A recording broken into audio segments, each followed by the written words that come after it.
Баршаңызға қайырлы күн достар, сіздермен бірге Әйгерім. Бүгін сіздермен осындай керемет дәмді болып шығатын француз круассандарын жасайтын боламыз.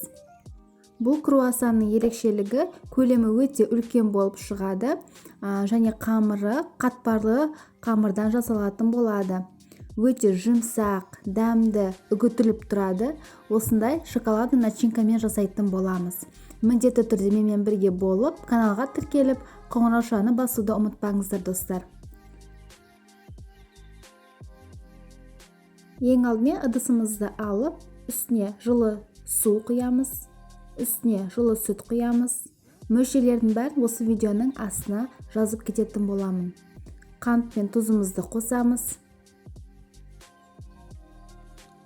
Және де ашытқымызды қосып, жақсылап тұрып араластырамыз.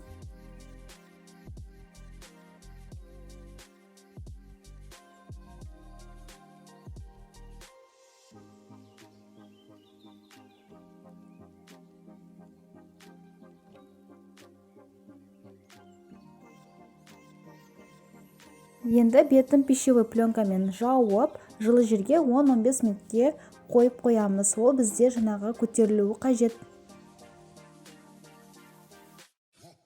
Міне біздің ашытқымыз көтерілді. Осында бізде пенка пайда болуы қажет. Енді араластырып жібереміз.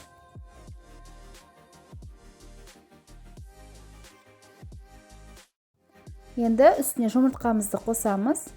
Мұнда менде 2 ақуыз және жұмыртқаның 1 сарысы ғана бар. Және де 2 ас қасық сұйық майымызды қосамыз. Жақсылап тұрып венчикпен араластырамыз.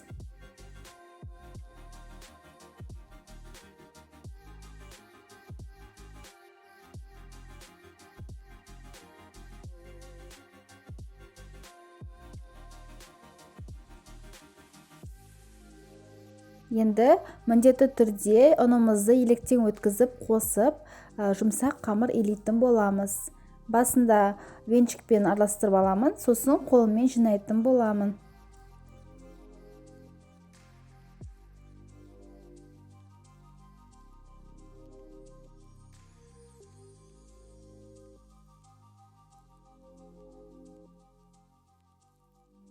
Міне бізде қамырымыз дайын, осындай қолға жабыспайтын жұмсақ қамыр шығу қажет.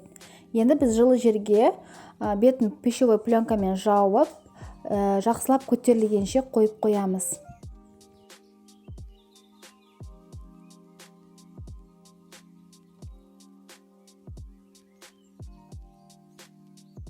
Міне біздің қамырымыз осылай жақсылап тұрып көтерілуі қажет.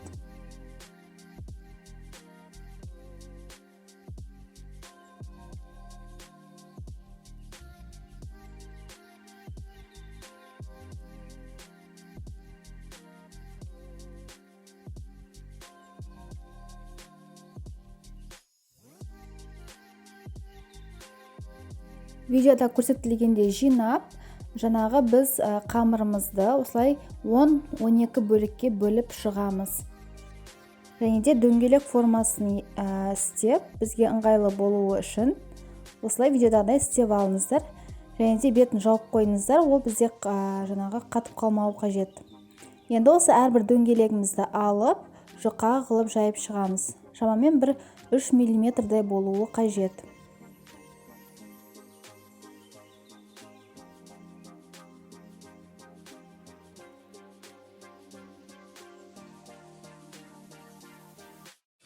Барлық қамырымызды осылай жайып аламыз. Және әр қамырдың үстіне осылай жұмсақ сары майды жағып шығамыз, жұқа қылып.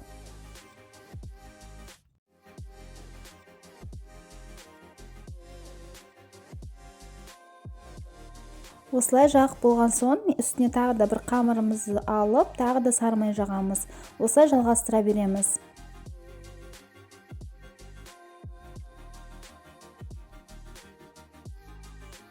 Ең үстіңгі қамырға біз сары май жақпаймыз. Қазір бұны біз жаятын боламыз. Жұқа қылып жаямыз, шамамен 3 мм болуы қажет.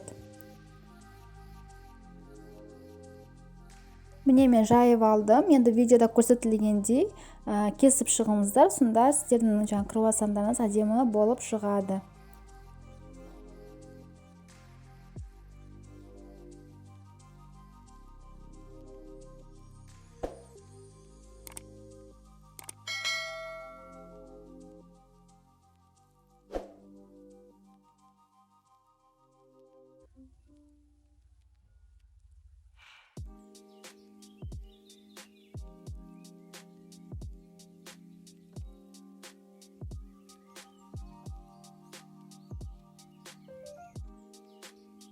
Енді мен ортасына осындай шоколад салып шығамын. Начинкасына, негізі начинкасы әркімнің өз қалауы бойынша.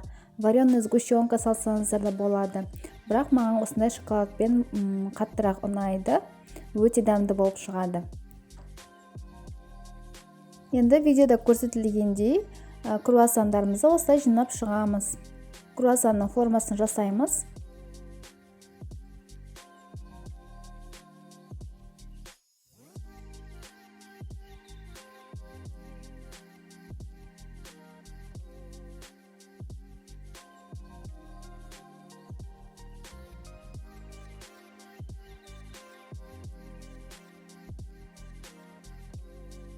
Пергамент қағазына осылай алшақтағы орналастырып шығыңыздар, өйткені ол піскен кезде жаңағы көлемі ұлғаяды. Және де бетіне осылай жұмыртқаның сарысын жағып шығамыз.